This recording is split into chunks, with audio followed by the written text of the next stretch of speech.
ఇష్టం లేకుండా తాళి కట్టావని ఏడ్చే రకం కాదు నేను.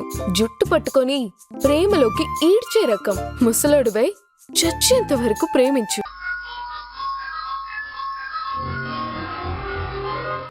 అమ్మ డైరెక్ట్గా వచ్చి నన్ను తిట్టినా కొట్టినా సరే నేనింత బాధపడేవాణ్ణి కాదు సింధు. అమ్మకు అబద్ధం చెప్పి వెళ్ళినందుకు నన్ను కోపడుతుందనుకున్నాను. కానీ నా మొహం కూడా చూడనంత కోపం అమ్మకుంటుందని నేను అస్సలు అనుకోలేదు. ఎంత కోపం ఉన్నా అమ్మ నా విషయంలో ఇలా ఎప్పుడూ చేయలేదు. ఇప్పుడే కొత్తగా బిహేవ్ చేస్తుంది. అందుకే బాధపడుతున్నాను. అవును యష్, నువ్వన్నది నిజమే. నాకు అదే డౌట్గా ఉంది. అత్తయ్య కోపం అంతా నా మీద. నా మొహం చూడనని, నాతో మాట్లాడనని అంటే ఓ అర్థం ఉంది. కానీ అత్తయ్య నీతో మాట్లాడకుండా అస్సలు ఉండరు. అలాంటిది నువ్వు తన కొడుకువే కాదు అనడం, కనీసం ఆ రూంలోంచి బయటకి కూడా రాకపోవడం, ఇదంతా చూస్తుంటే ఆ ఇంట్లో ఏదో తేడాగా జరుగుతుందని అనిపిస్తోంది.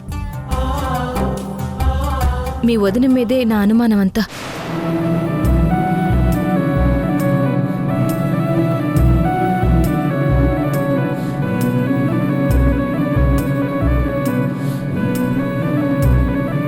వెళ్దాం పద.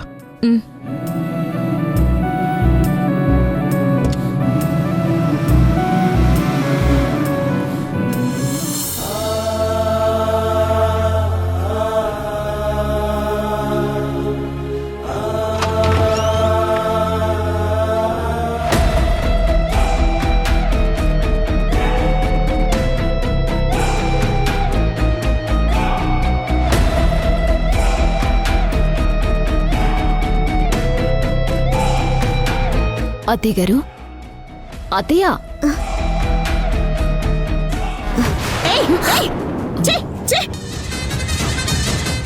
నువ్వెందుకు వచ్చావే? బయటికి పో. నా దగ్గరికి రావద్దు. మర్యాదగా బయటికి పో.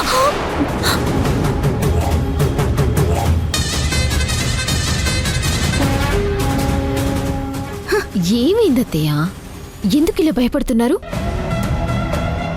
మీ అబ్బాయి మిమ్మల్ని చూడాలని వస్తే నువ్వు నా కొడుకువే కాదని చెప్పి పంపించేశారు. ఇప్పుడు నన్ను చూసి కూడా ఇలా భయపడుతున్నారు. అసలు ఏమైంది మీకు? వచ్చింది యష్ అని నాకు కూడా తెలుసే. తెలిసి కూడా ఎందుకు? మరిది గారి ముఖం కూడా చూడటం ఇష్టం లేదు అని చెప్పారు. పాపం మరిది గారు ఎంత బాధపడుతూ వెళ్ళిపోయారో తెలుసా అత్తయ్య? ఏం చెయ్యమంటావే? నీ వల్ల నేను ఏం చేస్తున్నానో, అసలు ఏం మాట్లాడుతున్నానో నాకే తెలియడం లేదు అసలు.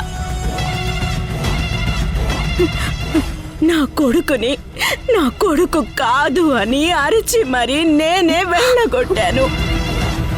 అమ్మా, నేనమ్మా యష్ని అని వాడు అంటున్నా.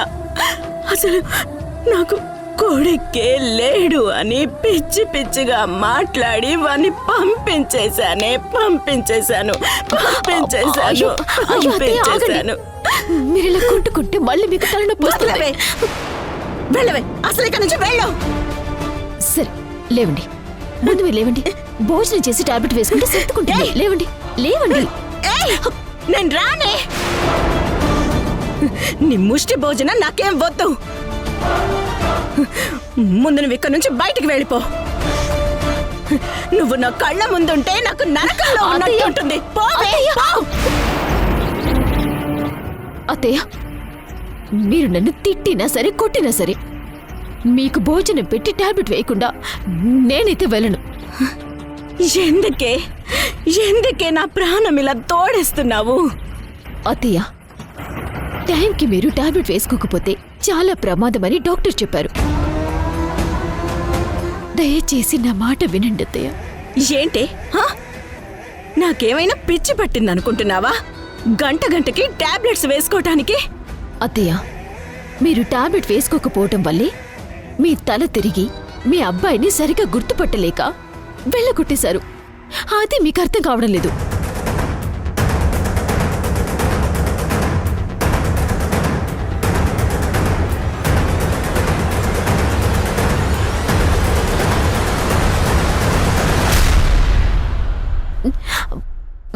నిజమత్తయ్య. నా మాట విని భోజనం చేసి టాబ్లెట్ వేసుకోండి ప్లీజ్. నిజంగానే నా మానసిక పరిస్థితి బాగాలేదా? నిజమత్తయ్య, మీరు నమ్మట్లేదు కదా? సరే అత్తయ్య, ఇప్పుడే మీ ముందు ప్రూవ్ చేయనా? చెయ్యి చూస్తాను అసలు. అంటే ఈ బెడ్షీట్ ఏ కలర్లో ఉంది చెప్పండి అత్తయ్య. అది బ్లూ కలర్ కదా? అయ్యో అత్తయ్య, నేను అనుకున్నట్టే అయ్యింది. మీకు ఇలా అవుతుందని డాక్టర్ చెప్తూనే ఉన్నారు. నేనే పట్టించుకోలేదు. పాపిస్తుతాను. మా ఆయనకి ఇప్పుడు నేనేమని సమాధానం చెప్పాలి? ఎందుకు అలా ఏడ్చి చేస్తున్నావు? విషయం ఏంటో చెప్పి చావే. అయ్యో అత్తయ్య, నా నోటితోనే నేను ఎలా చెప్పగలను? నేను అసలు ఏం చేయాలి ఇప్పుడు? ఏమైంది మధు? ఎందుకు ఏడుస్తున్నావు? ఏదైతే అవ్వకూడదు అనుకున్నానో అది జరిగిపోయింది తేజ. ఆ అత్తయ్యకి పూర్తిగా చూపు మందగించింది. ఆ అత్తయ్య గారు ఈ బెడ్షీట్ ని బ్లూ కలర్ అంటున్నారు. ఈ బెడ్షీట్ ఉంది రెడ్ కలర్ లో కదా తేజ. ఏయ్, పిచ్చిగా మాట్లాడకే. ఈ బెడ్షీట్ రంగు రెడ్ కలర్ ఏంటే? ఇది బ్లూ కలరే కదా? రే తేజ, నువ్వైనా చెప్పరా? ఇది బ్లూ ఏంటమ్మా? ఈ బెడ్షీట్ కలర్ రెడ్డే కదమ్మా?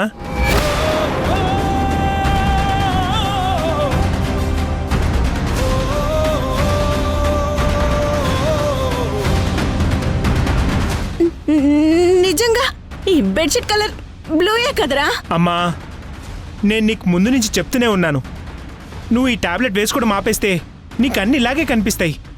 అయినా నువ్వు నా మాట వినడం లేదు. ఏమోరా, నాకేమవుతుందో నాకే అర్థం కావడం లేదు అసలు.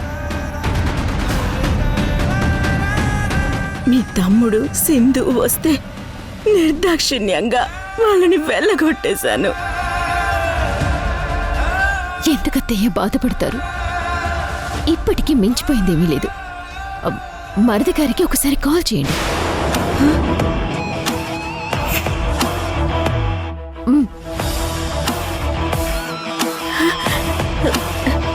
నిజంగానే కాల్ చేయనా? చేయండి అత్తయ్య, నా ఫోన్ నుంచి చేయండి. తీసుకోండి చేయండి.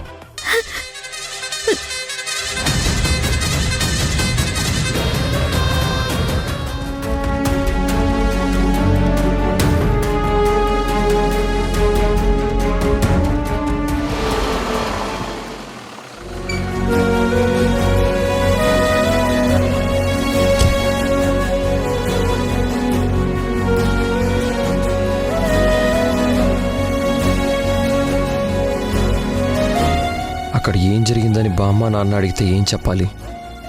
జరిగింది చెప్దాం యష్, వాళ్ళు అర్థం చేసుకుంటారు. కానీ ప్రాబ్లం పిల్లలతోనే. అందరం కలిసి ఆ ఇంట్లో మళ్ళీ ఉండబోతున్నామని తెగ ఆనందపడ్డారు. ఇప్పుడు పిల్లలకి ఏం చెప్పాలో అర్థం కావడం లేదు.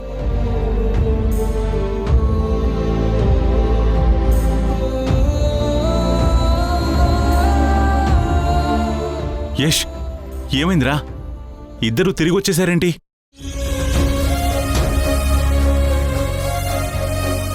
మాట్లాడరేంట్రా? ఎందుకు ఇద్దరు అలా ఉన్నారు?